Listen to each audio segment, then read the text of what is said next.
Everyone, and a very warm welcome to the news. With it, I'm Shifarao Lago. Do stay with us.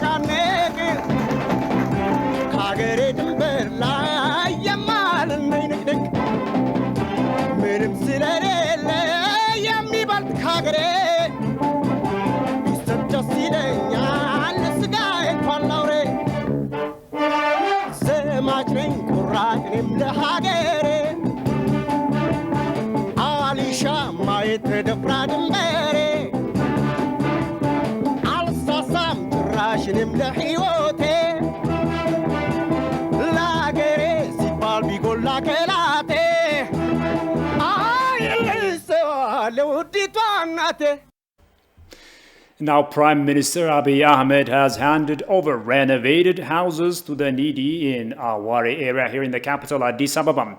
Families that received the houses have extended their gratitude to the Premier and also those engaged in the project. Haptamo Shagri has more on that.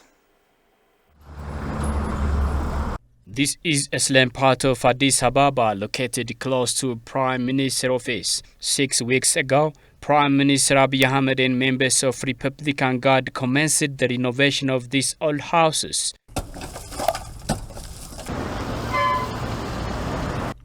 Receiving the houses changed a lot from the Premier. The owners who are unable to renew by themselves extended their gratitude to the Premier.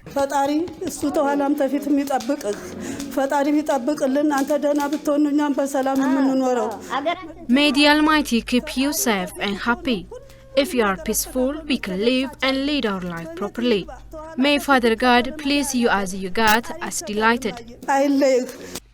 This mother was living in slum areas. After the renovation of houses, she got it suitable to the rest of her life. Abiy Ahmed and members of Republican Guard renovated slum houses with an annual volunteer program. Chief Executive Officer of Ethiopian Construction Workers Corporation, Jonas Ayaleo, said the houses have been constructed based on new construction technologies. ቀድሞ እንደነበራቸው ስፋት ፕሮፖርሽን ሁሉም ሚኒመም አንድ መኝታ ሳሎን የራሳቸው የሆነ ኪችን እና Based on the previous house widths, we've renovated each house to hold 2 bedrooms, kitchen, toilet and shower. The houses also have communal kitchens and play yard. Good lesson learned from this renovation activity that similar techs can be applied to renovate houses dilapidated at the same condition within 45 days. ሰራተኞቹ እዚህ ረፍት አልነበራቸውም ቴክኖሎጂውን The Republican Guard Deputy Commander Abdurrah Kadir said, apart from discharging government and public responsibilities, volunteering in such activities helps to strengthen relations with the general public. እኔ በበኩሌ በሪፐብሊካን ጥበቃ ስም ኃይል በጣም ከፍተኛ የሆነ ደስታ ነው የተሰማኝ እዚህ በፊት ቤቱን አውቀዋለሁ I would like to express my delight on behalf of the Republican Guard. I know this slum area before. This renovation has deeply moved me. I believe this shows how we should do better if peace and stability prevails in our country. We are ready to work together with the Premier to finalize the renovation activities commenced in other places. I feel honored to see such good houses to the needy. ጥበቃ ኃይሉም የራሱን አስተዋጽኦ ያደረገ ነው የበለጠም እኛ ከዚህ በፊትም Prime Minister Abiy Ahmed started such works to the needy since he came to office. Ethiopian ambassador to South Africa says external interference on Ethiopia's internal affairs is like arming the TPLF. Talking to South African Broadcasting Corporation, the ambassador has criticized some global media outlets for their biased and groundless reporting on Ethiopia. Jerusalem Butsia has more on that from SABC News. Talking to the South African media, South African Broadcasting Corporation, SABC, Ethiopian ambassador to South Africa, Shifarao Taklamariam, explained current affairs of his country. Shifarao mentioned that terrorist group TPLF rejected the unilateral ceasefire the Ethiopian government declared to allow peaceful farming conditions and safe humanitarian operation in Tigray, and that the terrorists has continued atrocities to the wider communities in the two regions. They took like an opportunity to regroup themselves and also prepare for further invasion of the neighboring regional states, and also against the intent of the unilateral ceasefire. They forced the farmers to join the rebel group or the rebel intention. Therefore, as we speak, both the humanitarian as well as the people mindset and also the intention to silence the guns, it didn't work. Rather, TPLF is now moving further. This is, as we have been saying all the time, to Amara and the Afar regional states. And also they started to create an alliance with other terrorist groups in the region as well as in the country. Some Western countries are aggressively working to create puppet government in developing countries like Ethiopia. Unfortunately, they are not ready to understand the visible facts in Ethiopia. That's why the United States and some Western countries have been continuing blaming Ethiopia for the humanitarian situation, denying the fact on the ground, he said. No one is condemning the cause of this crisis. No one is trying to address that the real cause of such humanitarian as well as human rights, as well as any kind of acquisition, including now the invasion to the neighboring regional state. And you just say concern is not enough. And you have to say it very well, very clear, very crystal clear. When the terrorist TPLF is attacking the neighboring regional states, those people still keep on saying, we have a concern, a grave concern, a serious concern, this and that. It has to say, it has to clearly indicate who has the problem. Shiferro underlines their interference and pressure on Ethiopia's internal matter is unacceptable. Interference on the internal affairs of Ethiopia, also an issue which is now known to incentivize this rebel group as well. So stopping such kind of interference on the internal affairs of a nation. Ethiopians and friends of Ethiopia have always been baffled by the visible bias in Tigray-related stories published by media outlets. Most of these media outlets have continued working against Ethiopia to the point of becoming propaganda machines of the terrorist TPLF, he said. Shiferro also criticized some global media for their biased and groundless reporting on Ethiopia. The international media and also the continental media need to be very sure on their own narratives. And whenever there are a certain issue or fact in their hands, I think they should have a liberty and courage to cross-check those facts with the government authorities as well. Otherwise, a biased, unsubstantiated facts, they will not help anyone, but on the other hand, they will contribute to the escalation of the current challenge. Regarding the recent Human Rights Watch report that says that Tigrayans in Addis Ababa now are being held without evidence of crimes simply for being Tigrayans, Shiferro reacted this way. From what they reported and from what I read, that is exactly what they are doing. They are not there to listen what the government was trying to let them understand and let them to listen, but they are not also willing to reciprocate the same massacres that's happening by the terrorist group.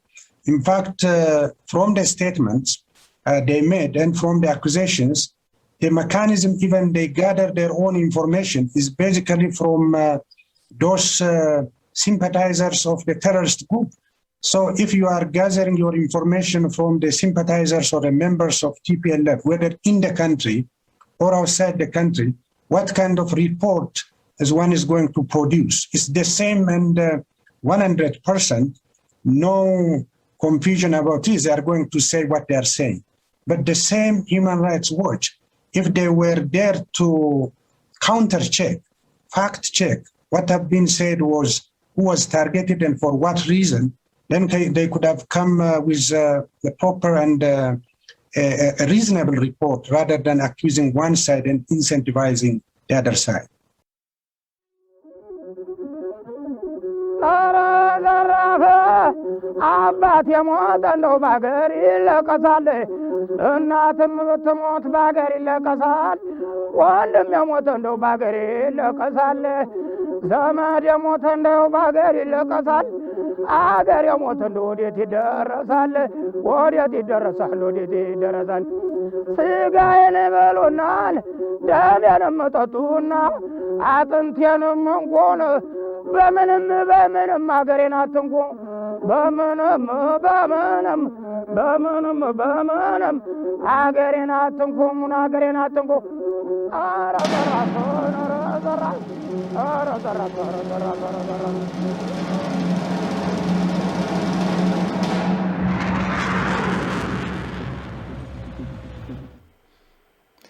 Welcome back. Now, Ethiopia's permanent envoy to the UN, Ambassador Taye Asqeselase, underlines that any undue foreign interference in the nation's internal affairs isn't appreciated by a soul in the country. This came at the UN Security Council's briefing on Thursday regarding the situation in Tigray, where Ethiopia exposed to the whole globe that the TPLF has been engaged in forcing mothers to either line up their children to war or refuse to take any aid sent to them. Kasam Chani has more on that.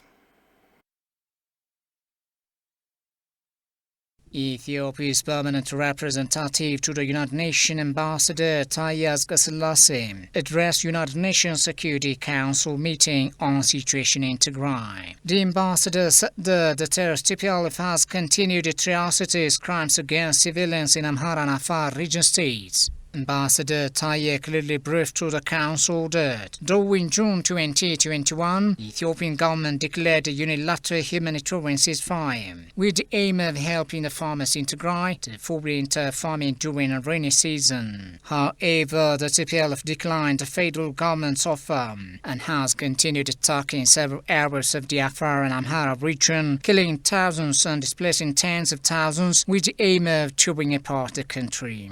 If it went according to our plan and vision, the ceasefire would have allowed us to embark on rebuilding and reconstruction in the region, and the repair and reconnection of infrastructure and economic apparatus disrupted by the TPLF. Also, children in Tigray would have already begun preparation for the 2014 school year. It is 2014 in Ethiopia, it is 2020 in the Gregorian calendar. That is set to begin next September. We had also wished for members of the TPLF that showed signals of willingness for peace to successfully advance their position and convince their peers to abide by the law and follow the path of peace. The government's commitment for peace was given no regard by the TPLF, who called the ceasefire a joke, and also by members of the international community that tolerated, enabled, and condemned the group to follow its destructive path. Ethiopia's permanent envoy to the United Nations, Taye Asqeselase, wanted the TPLF to relinquish its destructive formalization of France, burying internal and external actors bent on destabilizing Ethiopia. Moreover, any undue foreign interference in nations' internal affairs isn't appreciated by a sovereign country, Ambassador stressed. Over 30 years. Mr. President, I would like to use this opportunity to express our gratitude for all of you who stood with us in times of our need. At the same time, we respectfully assert our sovereign integrity as an ancient, independent African country on a constant strive to overcome its challenges. In this regard, I would like to underscore the severe mentality that seeks to undermine the sovereign right and responsibility of states of their own security and well-being of their people have proven harmful in very many instances. We only hope the right lesson are learned. Evidently, Ethiopia is not a country that allows delegating the shaping of its future. The international community has witnessed undue foreign pressure and interference is not appreciated by a soul in my country. And after the fact regret and admission of failure in foreign policy will not help. Hence, we call on everyone concerned to work with us. We are ready to work with all well-intentioned partners. The outlaw TPLF killed infrastructure engineers, confiscated human towing convoys, looted public and private properties, and blocked relief operations, he said. Similarly, the resumption of public service requires peace and rule of law in Tigray. These essential services cannot be reconnected while the group that today killed 33 infrastructure operators and engineers, looted aid, diverted aid, and confiscated humanitarian convoys continues to persist on its destructive path of war. Mr. President, our goal is peace. Unfortunately, the TPLF is standing between Ethiopia and peace. TPLF is not the victim, it is the culprit. The people of Ethiopia, especially those in Afar, Amhara, and Tigray region, are living under undeserved and insufferable conditions. We are startled by everyone that appears to have been calling for peace and pressure the government for suspension of its law enforcement operation, to later on tolerate and ratify through their reticence the expansion of violence and mayhem by the TPLF. Our plea to all, with a sincere wish to help us realize peace, is to put pressure on this lawless group to stop its criminal advance, to abandon preparation for combat and abide by the laws of the country. He further reiterated the federal government's commitment to peace, the enforcement of law and order, and delivery of humanitarian assistance to the needy. While the US and its Western allies have continued to distort the reality in Ethiopia, friends of Ethiopia such as China, India, and Russia have opted to stand by this great nation. This is what has been reflected during comments forwarded by representatives of these countries at the UN briefing on the situation in Ethiopia. The nations expressed gratitude to the Ethiopian government for improving aid delivery and unfettered access to humanitarian aid. With the request of Ireland, Britain and the United States, the UN Security Council have convened in person for an open briefing and closed consultation on the situation in northern Ethiopia. United States and some Western countries have been blaming Ethiopia for the humanitarian situation, denying the fact on the ground. After the government declared the unilateral ceasefire in June, the terrorist TPLF preferred military campaign in the Afar and Amhara regions, and thousands of civilians were killed and over 500,000 residents displaced from the two regions. However, the TPLF atrocities hardly get condemnations from United States and its European allies. Friends of Ethiopia such as China, India, Russia and Kenya have supported Ethiopia's stance at the United Nations Security Council. Deputy Permanent Representative of Russian Federation to the UN, Anna Evstagneva, said her country closely follows military and political developments in the region. Anna stressed any prospective external assistance must be provided given full respect for sovereignty, territorial integrity and political independence of Ethiopia. We fully support, Mr. Secretary-General, the work that you've been doing to launch a political dialogue as soon as possible. We are convinced that this dialogue should be led by Ethiopians themselves, with the support, first and foremost, from the African community. Any potential external assistance should be done while fully respecting the sovereignty, territorial integrity, and political independence of the country. In June's elections in Ethiopia gave convincing proof that the federal authorities can unify the Ethiopian community.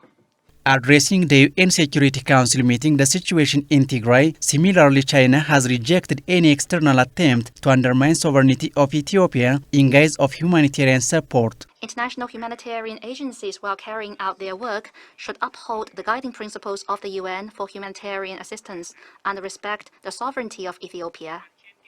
China firmly supports Ethiopia's efforts in safeguarding national sovereignty and unity, and will continue to support the Ethiopian people in achieving national peace, stability, development, and prosperity. We hope the international community will support the Ethiopian government in achieving a comprehensive and lasting ceasefire and effectively promoting national reconciliation.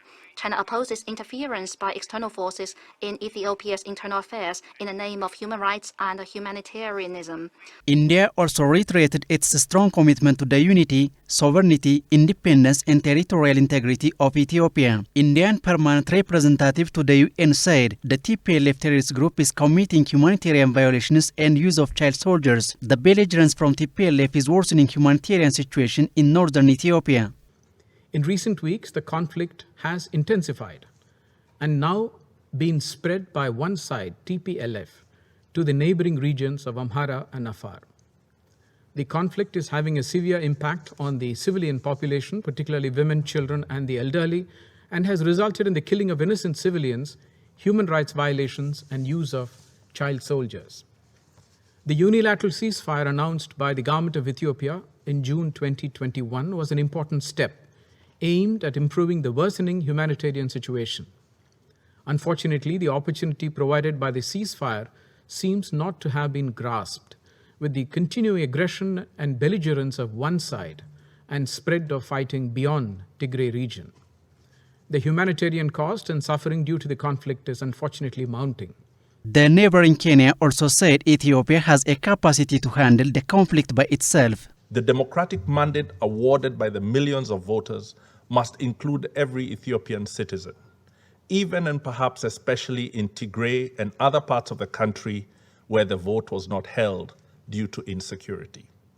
The democratic mandate will only fulfill its potential and fundamental requirement by helping resolve the greatest differences in Ethiopia. We urge all regional leaders and the broad international community to lend him every assistance, particularly as he supports a peace process in Ethiopia. That process must promote and protect human and people's rights. It must be clear in assuring the sovereignty, territorial integrity, and independence of Ethiopia. These nations also called upon the international community from poking their nose in the internal affairs of the country and uphold the principle of Ethiopia-led solution to the crisis.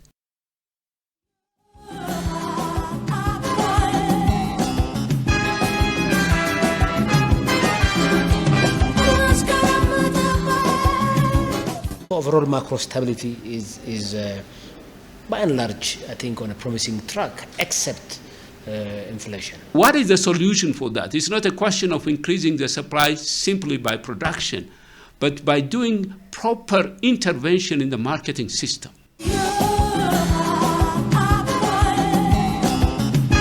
Financial liberalization is only reserved for Ethiopians or Ethiopians by birth. Liberalization has been kept as like selling the country. We have seen recently what's happening in this economy. No one gave us a support. What I am hearing and what you are hearing today, the outsiders, the Westerners, rather are trying to kill us. I can use this term, killing us, okay, in all aspects. Even we didn't mention on the inflationary process, there might be some sabotaging behind it, coming from multinational corporations, okay? It is only when we are strong in our economic base, led by Ethiopians, that we can fight and that we can stand them. If you are dependent on them, you will die eventually.